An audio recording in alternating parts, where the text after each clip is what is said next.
What's up, everyone? I'm Zio Connolly, and today I just thought I would discuss about my list of books that I have run by my beta readers.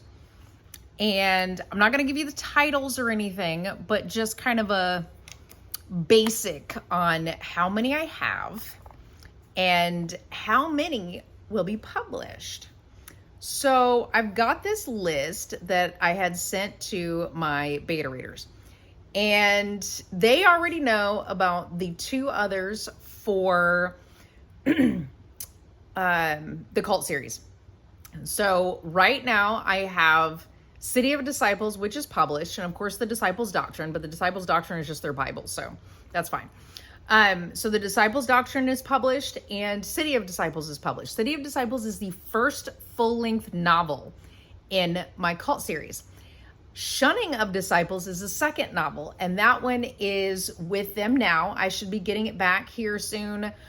One beta reader has actually sent it to me because they're getting ready to go on vacation. So she has sent me back her notes and stuff on it already. And then I've got a few others. So the rest of them should be getting it back to me in early September. So I should be able to get to that. Now, before I get all of those back, when I come back from Houston Horror Film Fest, I will be starting to write Citizen's Assassin.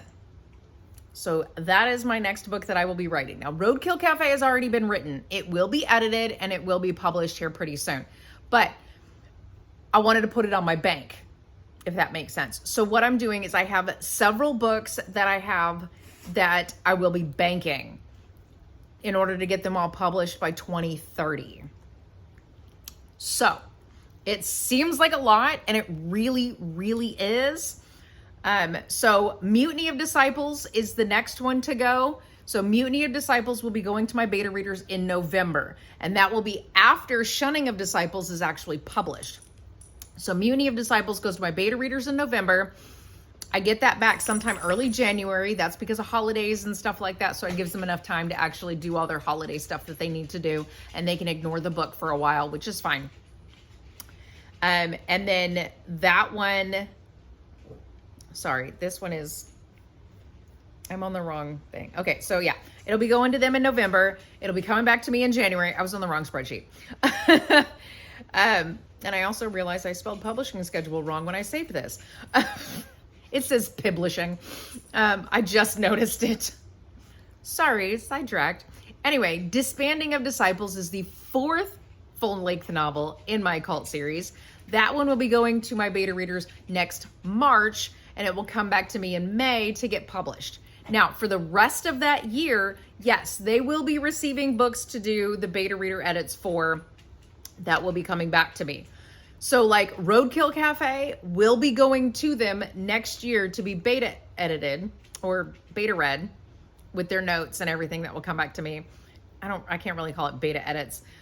They just give me suggestions on how to expand, because for some reason in my books, I know what I want to say. I know what everything's happening. I know what's happening, but sometimes I can't portray that. So the readers are kind of like, what's going on here? So that's when I expand. So a lot of the times they're like, okay, I need the book because I need to know what's going on. And I realized that with one of my beta readers who was all like, I'm not really sure what's going on in this one. And I was like, oh crap. Because she hasn't received her copies of the first two yet. So she's kind of confused as to what's actually going on, because she didn't start with the beginning, because Disciples Doctrine changed a little bit and City of Disciples changed a little bit. So Shunning of Disciples is a little more, it's more like my Disciples series, you legit have to read in order. Like there's no way that you could read one book and realize what's actually happening. You have to go with the Disciples Doctrine. It is only 120 pages, so it's not that, it'll take you an afternoon to read or a couple hours, depending on how fast you read, right? So you kind of have to understand exactly the entire form of the cult in order to actually know what's going to happen, which I intentionally did it that way because, once you read one, you got to read the rest, right? I mean, Isn't that the whole point in a series? I don't know. Either way. My mother says that the Affair series doesn't have to be read in order. Like, you could still kind of catch up and it's fine. But with my cult series, literally where one ends, the next one begins, and then it just flows back with the story. Anyway, you get it. Regardless. Okay, so Roadkill Cafe will be going to my beta readers in July of next year.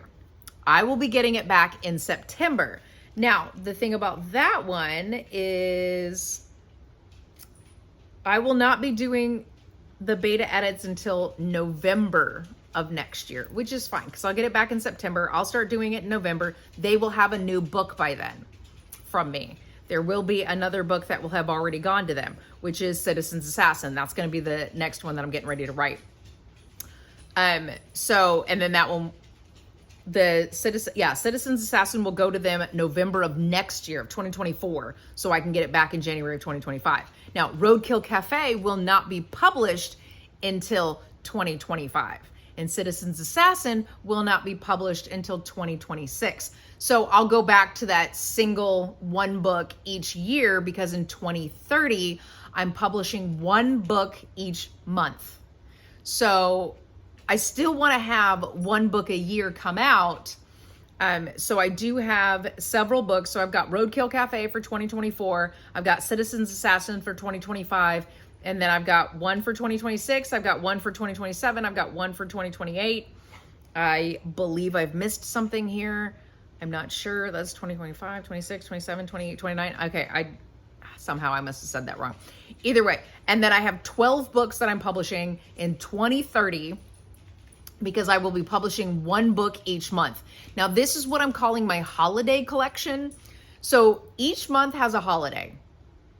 It's very difficult to find because August does not. August does not have a holiday. There's absolutely no holiday that falls in August in any way. So I've turned it into an anniversary, like a wedding anniversary type thing. Every single one of the books in the holiday collection can be read separately. They're like single titles all on their own. So it's 12 single title books. That's just how that works. And I did that on purpose specifically so that each one of these books, if you don't really care about St. Patrick's Day, then you don't have to buy the St. Patrick's Day book. But that's how I did that. So they're technically 12 single title books, but it's every holiday of the year. So, you get those books where people write the Halloween books and you get the people who write the Christmas books because those are the major holidays. I wrote a book with serial killers in it for each, those will be coming. So every November or every March, July, and November until 2029.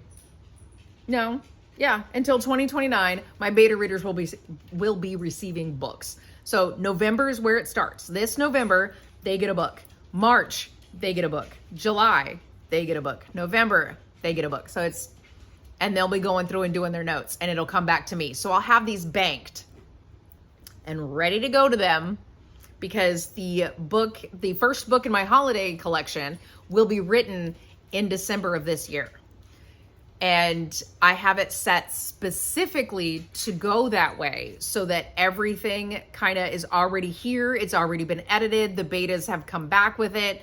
Everything's fine. So by the time I get the one for December in my holiday collection, it will be January of 2030. It's not going to be published until December of 2030. So for it to come back to me in January, I'll be able to get the beta reader edits, have it, all formatted, put together, and ready to go by the time that time comes.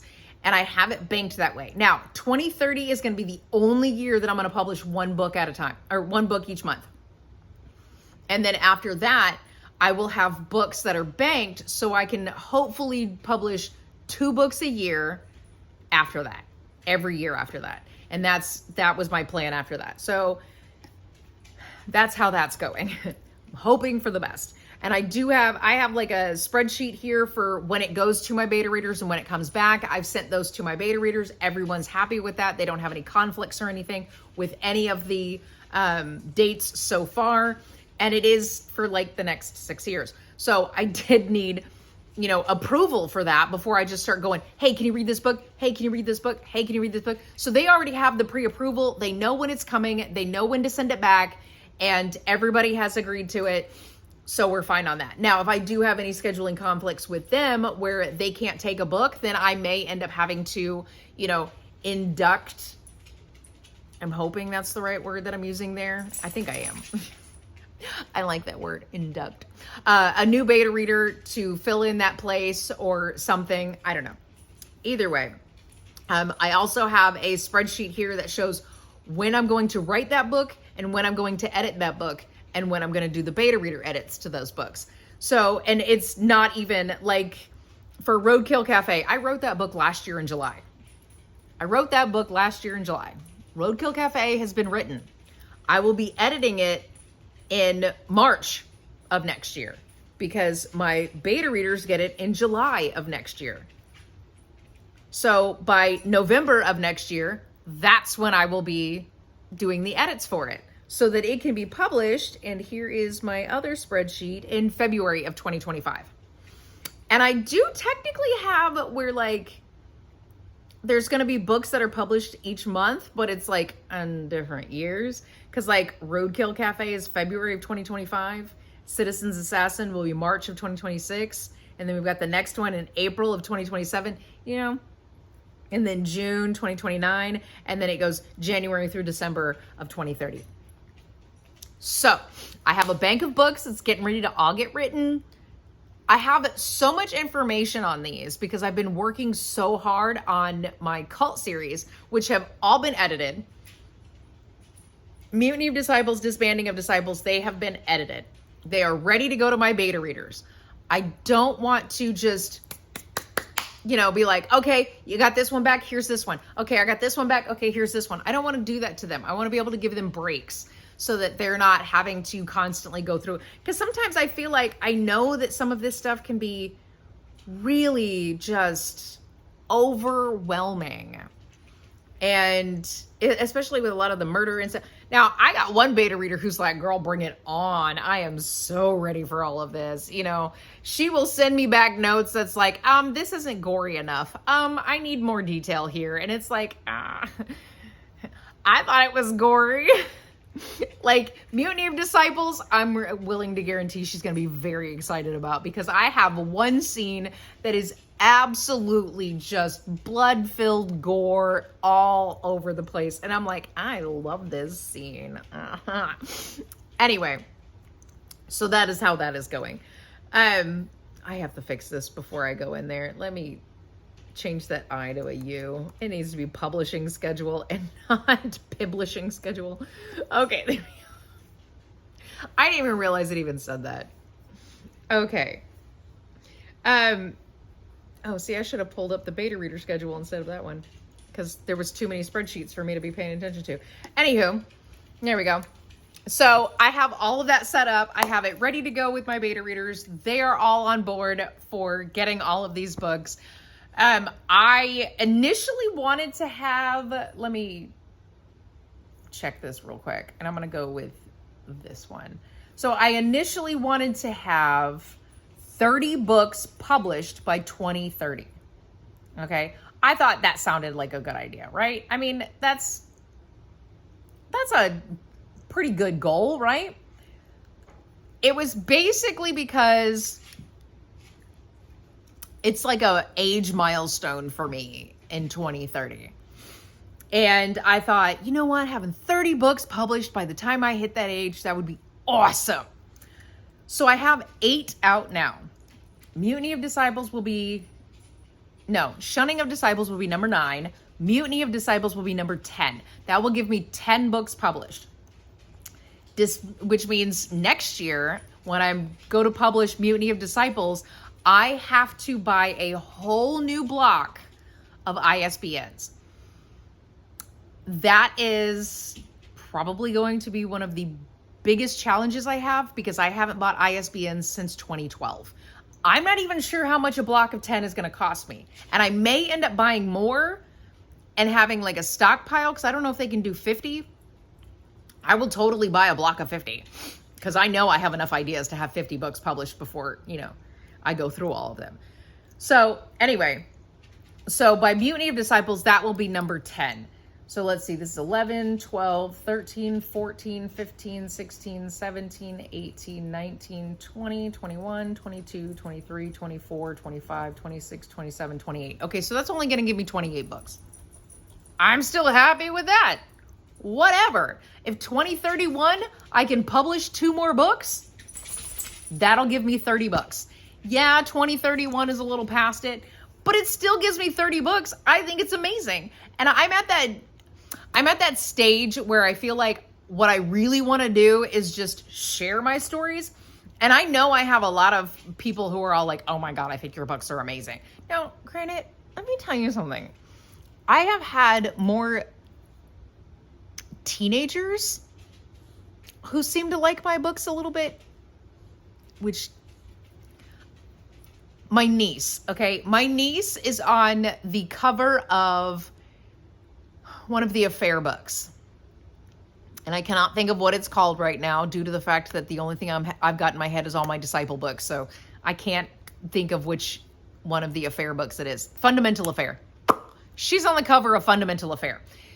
She's very young in that. So I actually told them not to let her read those books until she was at least 10. I think she was 6 when I took those pictures. She's 11. She is absolutely in love with my books. Okay, so she's read the Affair series and she's read Friendly Misfortunes. Now, they were like, oh, she needs more of your books. She loves your books, blah, blah, blah. And I'm like, oh, that's so great. She's 11. Do not let her read Killer Suburbia. No, that's like 16 and up, I would say. And they're like, no, it shouldn't be that big a deal. So then I explained to them and they go, yeah, we'll skip that one. Yes, please do. I don't want to scar her. That one is very graphic. My cult series, it moves from very mild into very graphic because the last 2 are very horrific. Whatever. So here's the deal. Teenagers, great. I love that because that means that they will turn into adult fans, adult readers, right?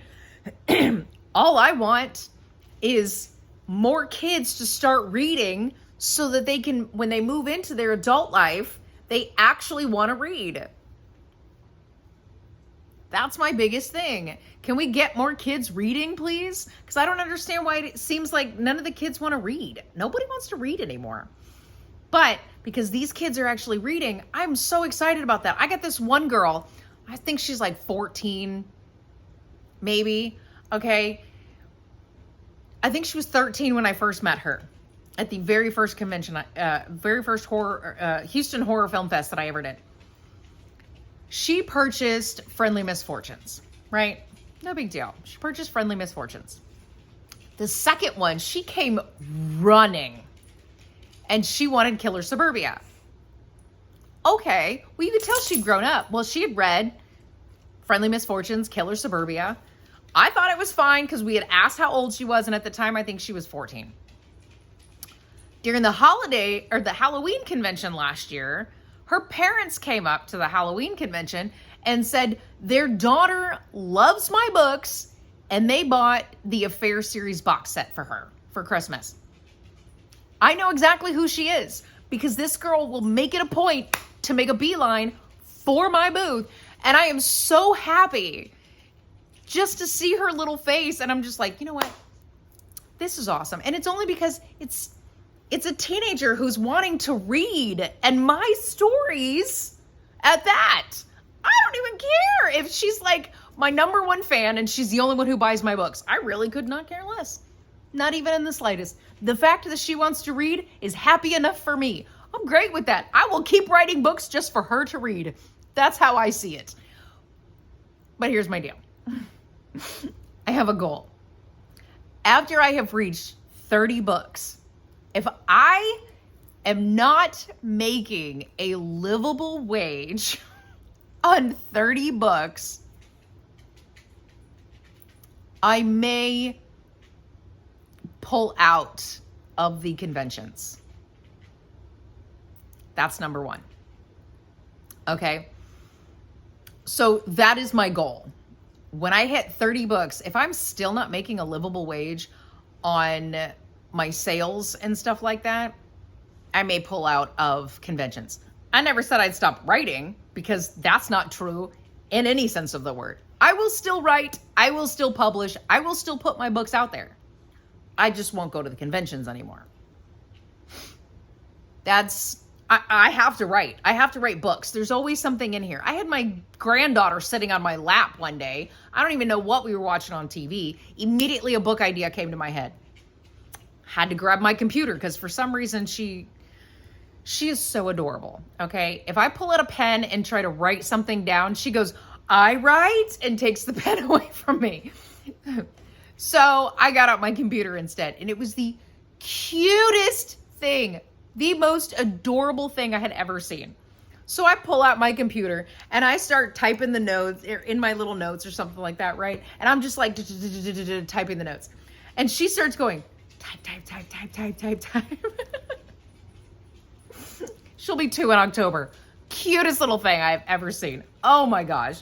She is so happy. For now. My son was the same way. He was so happy.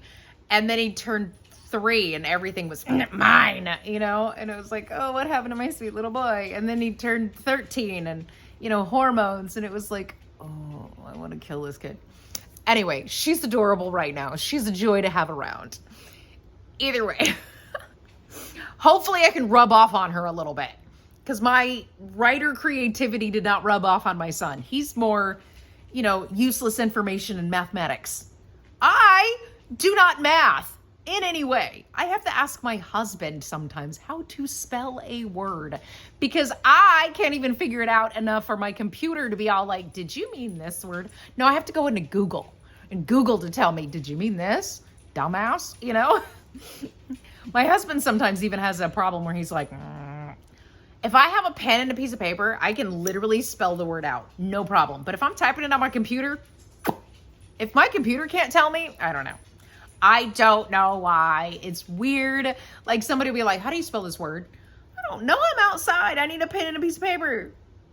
But my son, if I ask him a numbers thing, he can go, oh, blah, blah, blah. And it's like, what?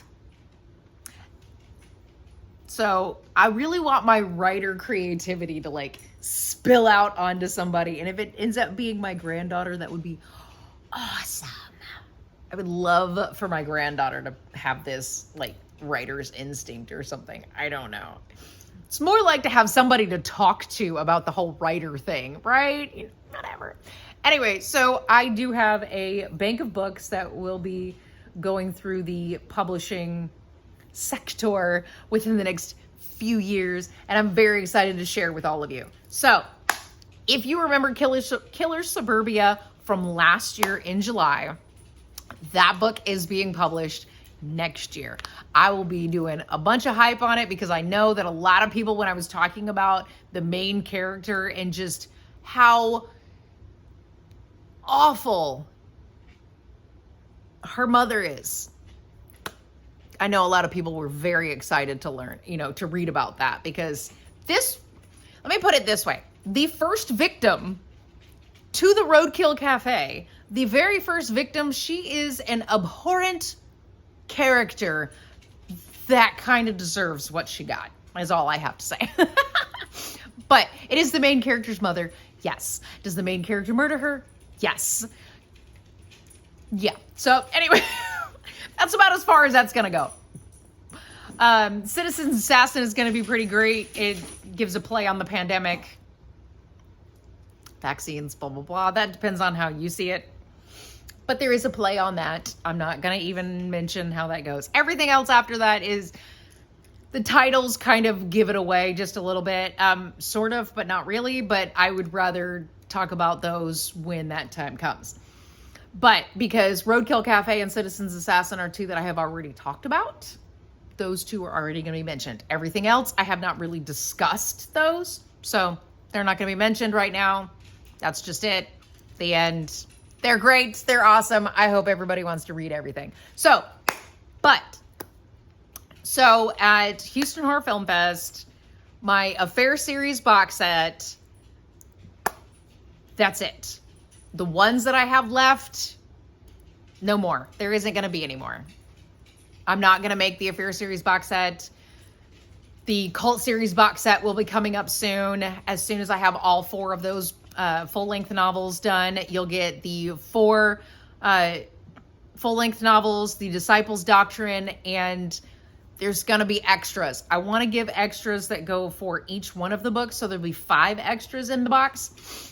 That's just how that's going to work out. But I have not decided what they're going to be just yet. So watch for the Cult series box set that will be coming out soon. The Affair series box set is no more. It will be gone as soon as all of the ones I have in stock are gone. So make sure you get it before it's gone. No books will be no more. That's it. So anyway, that's all. Okay, bye.